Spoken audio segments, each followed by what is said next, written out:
اور منافقت کا نام ہے. قائد اعظم ایک ایسے سیاستدان یا ایسے لیڈر کھرے اور سچے انسان تھے, اور لیڈر کھرے. کیوں آپ دیکھ لیجیے کہ ان کی سیاست میں اکثر لوگ یہ بات بیان کرتے ہیں قائد اعظم کبھی جیل نہیں گئے اس پوری اپنی تحریک کے دوران, انہوں نے کبھی کوئی غیر قانونی کام نہیں کیا.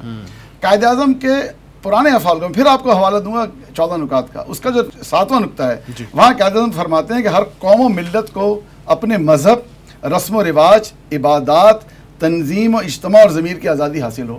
یعنی یہ بات جو قائد 1929 میں کہہ رہے ہیں وہی بات وہ 1948 میں بھی کر رہے ہیں. پھر ہمیں ایک چیز ذہن میں رکھنی چاہیے کہ قائد اعظم یہ جو آئین ساز اسمبلی سے خطاب کر رہے ہیں 11 اگست کو, اس وقت حالات کیا تھے اس کو بھی ہمیں ذہن میں رکھنا ہوگا. آج ہمارے نوجوان کو یہ بات معلوم نہیں, آج کا ہمارا نوجوان یہ باتیں نہیں جانتا. ہماری نسل کی ذمہ داری ہے کہ ہم یہ باتیں ان تک پہنچائیں. ہم یہ دیکھیں کہ قائد اعظم یہ تقریر کس ماحول میں کر رہے ہیں. قائد اعظم تقریر کر رہے ہیں 11 اگست پاکستان سے 3 دن پہلے قبل کیا ہوا تھا. جیسے ہی تقسیم ہند کا اعلان ہوا اور مسلمانوں کے قافلے ہجرت کرنے لگے پاکستان کی طرف, تو ہندوستان کے ان راستوں میں ہندوؤں اور سکھوں کے ہاتھوں مسلمانوں کا قتل عام شروع ہو گیا. مسلمانوں کے دل میں خوف اور دہشت کے ایسے جذبات ابھرے کہ انہوں نے اسی میں عافیت سمجھی کہ سب کچھ چھوڑ چھاڑ کے پاکستان میں آ کے پناہ لیں. اب ان وحشی درندوں نے ان نہتے قافلوں کو بھی نہیں چھوڑا. یہ تاریخ کا حصہ ہے, یہ تاریخ جانتی ہے. اس ایسے میں قائد اعظم یہ نہیں چاہتے تھے بحیثیت لیڈر اس امت کے, اس قوم کے لیڈر کی حیثیت, وہ نہیں چاہتے تھے کہ مسلمانوں میں کوئی رد عمل پیدا ہو. لہٰذا اس کو نارملائز کرنے کے لیے قائد اعظم نے یہ بات کہی, سب کے حقوق کی بات کی, سب کے حقوق کی بات کی, ہر ایک آزاد ہے. قائد اعظم یہ نہیں چاہتے تھے کہ پاکستان کے شہری, پاکستان کے رہنے والے مسلمان وہ سب کچھ کریں جو انہوں نے سہا ہے دوران سفر. لہٰذا وہ یہ چاہتے تھے کہ اور اقلیتوں کو اس بات کا اظہار دلائیں کہ انہیں یہاں سے جانے کی ضرورت نہیں ہے, انہیں یہاں پروٹیکشن ملے گا. یہ قائد اعظم اپنا ایک پالیسی بیان دے رہے ہیں کہ ہم پاکستان جا کر کیا کریں گے, ہمارے یہاں تمام اقلیتیں آزاد ہوں گی. اور جان لیجئے بہت ہی تازہ ترین مثال ہے, گزشتہ سالوں میں کچھ ہندو خاندان سندھ سے ہجرت کر کے چلے گئے واپس ہندوستان. کیا بات آپ کے علم ہے کہ ابھی حالیہ ہفتوں میں ان میں سے 2 خاندان واپس آ گئے ہیں دوبارہ تھر پارکر میں, اور انہیں یہاں پر آ کر جو ہے ویلکم کیا گیا ہے. ایک فیملی کے تو کئی افراد کو مار دیا گیا. تو یہ وہ بیک گراؤنڈ. لہٰذا اگر آپ یہ سمجھا, آپ کا جواب آپ کا سوال ہے کہ اصل یہ وہ 11 اگست کی تحریر کا معاملہ ہے. موجودہ دور میں ہم اس کو کس طرح سے ہم اسے سمجھ سکتے ہیں, وہ اگر ہمیں بانیان پاکستان کے تمام چیزیں ہمارے سامنے موجود ہوں گی تو ہمیں یہ سمجھنا آسان ہوگا کہ اس وقت جو ابہام پیدا کر رہے ہیں, اصل جو ابہام پیدا کیا جا رہا ہے وہ اس مقصد سے پیدا کیا جا رہا ہے کہ پاکستان کا جو نظریہ پاکستان ہے, کہ پاکستان کا مطلب کیا, لا الہ الا اللہ, یا ایک کلمے کی بنیاد پر پاکستان بنایا گیا تھا. دیکھیے پاکستان بنانے کوئی اور مقصد ہو نہیں سکتا. مختلف زبان کے بولنے والے لوگ, مختلف نسلوں کے لوگ یہاں آباد ہیں اس خطے میں. ان کو کون سی چیز ہے جو جمع رکھ سکتی ہے, وہ ہے کلمہ توحید. جو بیگ صاحب نے بتایا ساری بات, وہ کلمہ توحید, صوبوں کے حوالے ساری بات. تو ہم کیسے, اس لیے آج بھی اس مقصد کیا ہے کہ یہاں پر دوبارہ وہ نظام, اس سیکولر نظام کی بات کرنے والے یا سیکولر سوچ رکھنے والے لوگ جو بات کر رہے ہیں, ان کا اصل مقصد یہ کہ پاکستان اپنے اس مقصد کو بھول جائے. اور جب وہ مقصد بھول جائے گا تو پھر یہ ایک قوم نہیں ہوگی, پھر یہ ایک ایسا گروہ ہو جائے گا جس میں ہر شخص اپنے اپنے مفاد کی بات کرتا ہے. اصل ان کا مقصد وسیم صاحب, اصل میں بات یہ ہے کہ جس طرح آج 11 اگست 1947 کی تقریر کو غلط انٹرپریٹ کیا جا رہا ہے, غلط اس کی تشریح کی جا رہی ہے, یہ قائد اعظم کی زندگی میں بھی ہوا تھا. اور یہ سب نے بتایا نا کہ قائد اعظم نے اس کی کریکشن تھی. میں وہ آپ کو قائد اعظم کے الفاظ انگریزی میں جو انہوں نے کہے اس وقت 25 جنوری 1948 کراچی بار ایسوسی ایشن کو خطاب کرتے انہوں نے کہا, Islamic principles today are as applicable to life as they were 1300 years ago. He could not understand a section of the people who deliberately wanted to create mischief and propaganda that the Constitution of Pakistan would not be made on the basis of Shariat. Quaid Azam نے یہاں شریعت کا لفظ استعمال کیا ہے. بالکل قوانین شریعت میں ہوتے ہیں, اسلام تو ایک بڑا اس میں سب کچھ آ جاتا, تو قوانین جو ہوتے ہیں وہ شریعت کا حصہ ہے. قانون دان تھے نا, وہ بہتر سمجھتے تھے. تو انہوں نے یہاں شریعت کا لفظ ہے. ایک تو میں یہ چاہتا ہوں, ایک میں قائد اعظم کا ایک اور بیان چاہتا ہوں جو سپٹمبر 1988 کو جنگ اخبار میں شائع ہوا. اچھا. یہ ڈاکٹر ریاض علی شاہ کا بیان تھا, اس کی ڈائری میں سے نکال کر ڈاکٹر ریاض علی شاہ جو قائد اعظم کے معالج تھے, انہوں نے کہا کہ قائد اعظم نے اپنے آخری دنوں میں مجھ سے یہ کہا. قائد اعظم نے کیا فرمایا سن لیجئے. تم جانتے ہو کہ جب مجھے یہ احساس ہوتا ہے کہ پاکستان بن چکا ہے تو میری روح کو کس قدر اطمینان ہوتا ہے. یہ مشکل کام تھا اور میں اکیلا اسے کبھی نہیں کر سکتا تھا. میرا ایمان ہے کہ یہ رسول خدا کا روحانی فیض ہے کہ پاکستان وجود میں آیا. اب یہ پاکستانیوں کا فرض ہے, یہ سنیے, اور ان سیکولرز کو کان کھول کر سننا چاہیے. اب یہ پاکستانیوں کا فرض ہے کہ وہ اسے خلافت راشدہ کا نمونہ بنائیں تاکہ خدا اپنا وعدہ پورا کرے اور مسلمانوں کو زمین کی بادشاہت عطا کرے. یہ قائد اعظم کا اپنے پرسنل ڈاکٹر سے پرسنل گفتگو ہے جو انہوں نے جو ہے وہ انہوں نے اپنی ڈائری میں لکھا ہے اور اخبارات میں شائع ہوا. ٹھیک. اچھا بیگ صاحب یہ فرمائیے کہ پوری بات آ گئی 11 اگست کی تقریر کے حوالے سے, اور قائد اعظم نے جیسے آپ نے بتایا کہ 1948 میں اس کی پوری کلیریفیکیشن بھی دے دی کہ جو لوگ یہ کر رہے ہیں یہ اس کا وہ ایک فتنہ پھیلانے کی کوشش کر رہے ہیں, شرانگیزی کا لفظ استعمال, شرانگیز وہ انہوں نے کہا کہ جی ایسے لوگ کچھ ہیں جو یہ کام کر رہے ہیں, تو انہوں نے تو کلیریفائی کر دیا. اب آپ یہ فرمائیے کہ بانیان پاکستان جو تھے وہ بالفعل کیسی اسلامی فلاحی ریاست چاہتے تھے کہ وہ پاکستان میں کیسی اسلامی فلاحی ریاست چاہتے تھے کہ وہ بنے؟ دیکھیے وسیم صاحب, میرے خیال میں جو آخری بات سامنے آئی ہے تاکہ اب یہ پاکستانیوں کا فرض, تو بات کلیئر ہو گئی, اب یہ پاکستانیوں کا فرض ہے کہ وہ خلافت راشدہ کا نمونہ یہاں بنائیں تاکہ اللہ تعالیٰ انہیں زمین کی بادشاہت عطا کرے. تو اس میں بانی پاکستان کی منشا تو صاف نظر آ رہی ہے کہ بانی پاکستان چاہتے ہیں کہ ایسا پاکستان بنے, ایسی اسلامی فلاحی ریاست بنے جیسی خلافت راشدہ کی دور میں تھی. میں اگرچہ یہ بات سمجھتا ہوں کہ بالکل ایسی ریاست بننا تو شاید اب ممکن نہیں, اس سطح کے لوگ, اس سطح کی عوام, اس سطح کے حکمران تو شاید بڑی مشکل. میں سمجھ وہ لفظ بڑا صحیح استعمال, نمونہ اس طرح کا ریزیمبلنس ہو, اس کی پتہ چل رہا ہو کہ یہ کسی شے کی نقل ہے, کسی اصل کی نقل ہے. تو یہ کم از کم ایسا جہاں انصاف ہو, جہاں غریب کو انصاف ملے, جہاں انصاف بکے نہ, جہاں عزتیں لوٹی نہ جائیں, لیکن اور یہ واقعتاً کہ صحیح اسلامی ریاست بنے. دیکھیں یہ اسلامی ریاستیں قائم ہوئی تھیں تو محمد بن قاسم رحمۃ اللہ علیہ ایک عورت کی پکار پر کہ اس کی عزت لوٹی گئی ہے, عرب سے سندھ آ گئے. تو یہ ان کا ایک اسلامی ریاست کا, اسلامی فلاحی ریاست کا مطلب یہ ہے کہ ہر انسان کو انصاف ملے, ہر انسان کو مساوی مواقع مہیا ہوں.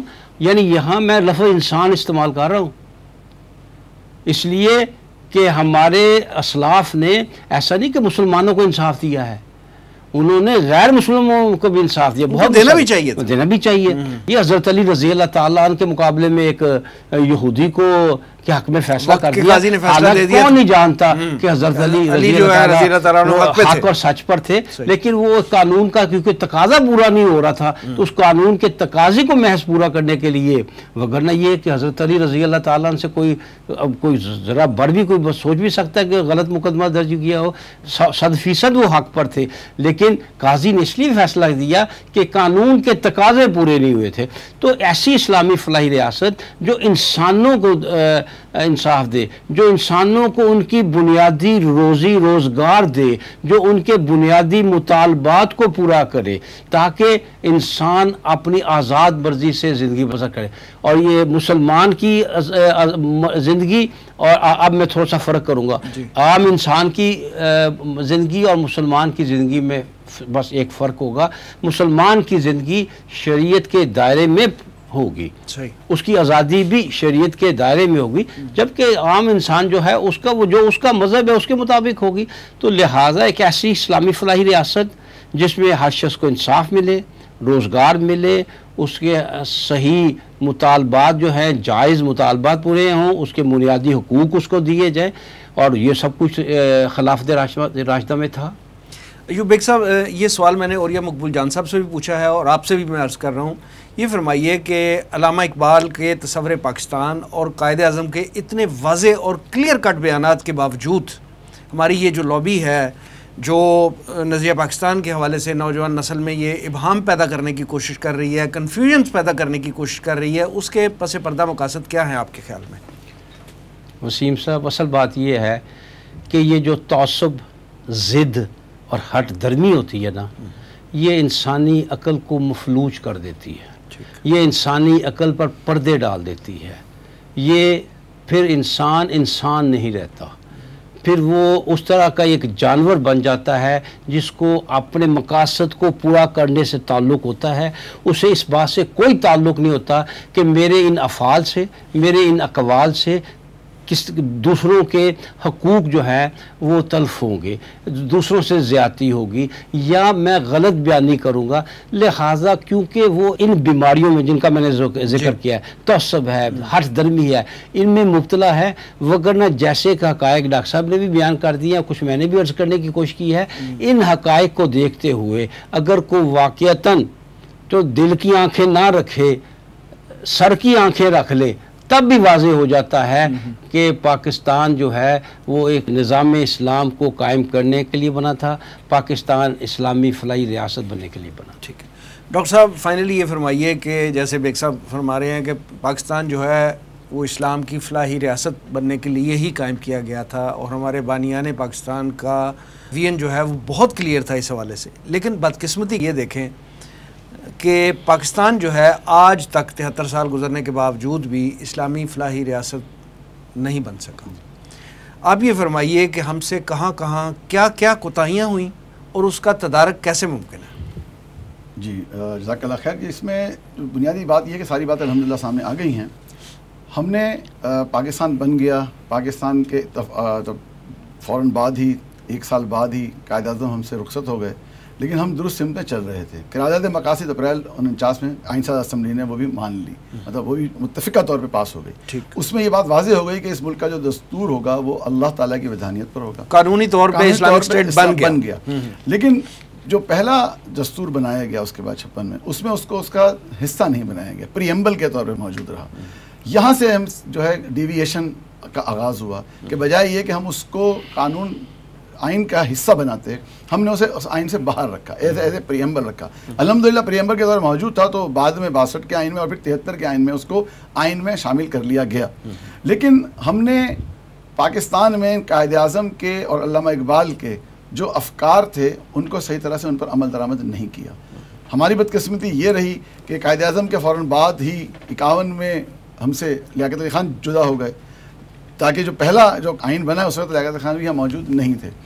یہ جو بنیادی طور پہ یہ الگ ہوئے ہیں، یہاں سے ہم ڈیویشن اسٹارٹ ہوئی ہے، اور ہم نے پاکستان کو میں جو سیکولر لابی تھی وہ آہستہ آہستہ حاوی ہوتی چلی گئی۔ اس کا جو حل ہے، جو کوتاہی، وہ یہی ہے کہ ہم نے ان کے افکار کو پر پوری طرح عمل درآمد نہیں کیا۔ آج بھی اگر ہمیں عمل واپس لوٹنا ہوگا تو ہمیں بانیان پاکستان اور جو مفکر پاکستان ہیں ان کا اور بانیان پاکستان ان کے افکار کو سامنے رکھتے ہوئے اسلام کی بنیاد پر یہاں قرآن مجید کا نظام نافذ کرنا ہوگا۔ آج بھی یہ قرآن کا نظام یہاں نافذ ہو جائے، شریعت اسلامی نافذ ہو جائے۔ بہت سارے قوانین ہمارے آئین میں ایسے ہیں جو ایک دوسرے کو کنٹراڈکٹ کرتے ہیں، اسی آئین میں ایسی چیزیں موجود ہیں اور ہمارے قوانین میں بھی ایسی چیزیں موجود ہیں، ابھی اس میں کلیئرٹی نہیں ہے۔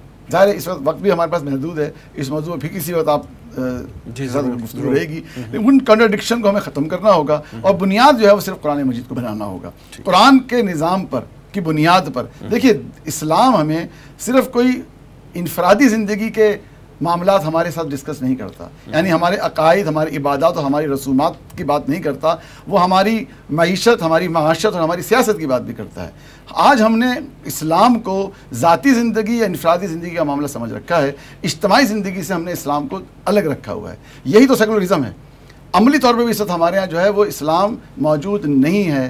اسلام یہ کہتا ہے ان الحکم الا للہ، اسلام یہ کہتا ہے للہ ما فی السماوات و ما فی الارض، اسلام یہ کہتا ہے اللہ تعالیٰ خالق ہے۔ اسلام یہ ساری باتیں کرتا ہے، لیکن ہمارے آئین میں یہ باتیں موجود ہیں، امپلیمنٹیشن نہیں ہو رہی۔ آج بھی ہم ان کی صحیح معنوں میں امپلیمنٹ کر لیں اور ان کی قرآن کی بنیاد پر اپنے جو آئین میں جو سکم ہیں انہیں ہم دور کر دیں تو انشاءاللہ تعالیٰ آج بھی اس خوابوں کی تعبیر مل سکتی ہے. اور پھر یقیناً جو علامہ اقبال کا خواب تھا پھر دنیا کو ہم دکھا سکیں گے کہ یہ ہے وہ نظام جس نظام کی بات اسلام کرتا ہے. ورنہ آج استاد محترم بانی تنظیم اسلامی محترم ڈاکٹر اسحاق احمد صاحب رحمۃ اللہ علیہ فرمایا کرتے تھے کہ اگر آج ہم سے کوئی پوچھ لے کہ بتاؤ تو صحیح وہ اسلام کہاں ہے, تو ہم دنیا بھر میں 1 انچ زمین پر بھی اس وقت اسلام کا نظام موجود نہیں ہے. تو ہم ان کو کوئی جواب نہیں دے سکتے. یہ جواب دینے کا جو کی بات تھی علامہ اقبال نے بھی کی تھی, اور یقیناً طور آج بھی ہم اس طرح سے جواب دیا جا سکتا ہے کہ ہم اس ملک میں اسلامی نظام نافذ کریں اور پھر یہ جو باقی معاملات ہیں وہ خود بخود حل ہوتے چلے جائیں گے. ٹھیک ہے. ڈاکٹر عطاء الرحمن عارف صاحب, جناب مرزا ایوب بیگ صاحب پروگرام میں تشریف آوری کا بہت شکریہ. ناظرین, یہ تھا آج کا پروگرام. آج کے لیے اتنا ہی. آپ اس پروگرام کا فیڈ بیک ہمارے سوشل میڈیا پیجز پہ دے سکتے ہیں. آپ ہمیں ای میل بھی کر سکتے ہیں. ہمارا ایڈریس ہے media@tanzeem.org. اگلے پروگرام تک کے لیے وسیم احمد کو اجازت دیجیے. اللہ نگہبان.